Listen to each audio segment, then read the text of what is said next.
Community property is liable for the debts of either spouse incurred during the marriage, and questions are often raised as to whether the debt was incurred during the marriage. A creditor of a spouse can seek repayment from that debtor's separate property, plus all the community property held by both the husband and the wife. A creditor, however, cannot seek repayment from the separate property of the other spouse. A debt owed by a spouse when entering marriage becomes the debt of the marital community. Marriage to the spouse is marriage to his or her debt as well. Community property is used to repay the debts of each spouse. On divorce, however, debts brought into marriage go with the spouse bringing the debt into the marriage. Divorce of the spouse is divorce of the debt they brought into the marriage, but debt incurred by either spouse during the marriage is paid out of community property.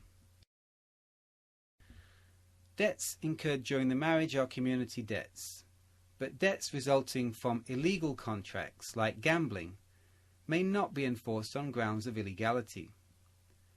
Torts and criminal debts like embezzlement can be assigned to the one spouse if they did not benefit the community. If the assets of the marital community outweigh the debts, then the couple have a positive net worth, and this is divided equally on divorce. If the net worth is negative, the court is not forced to divide the debts equally. The mortgage debt on the home or property generally stays with the property. Student loans have special treatment.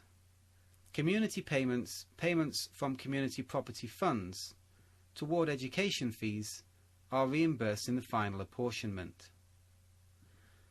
Unlike some other states, a spouse is not eligible for a percentage of the educated spouse's earnings in California.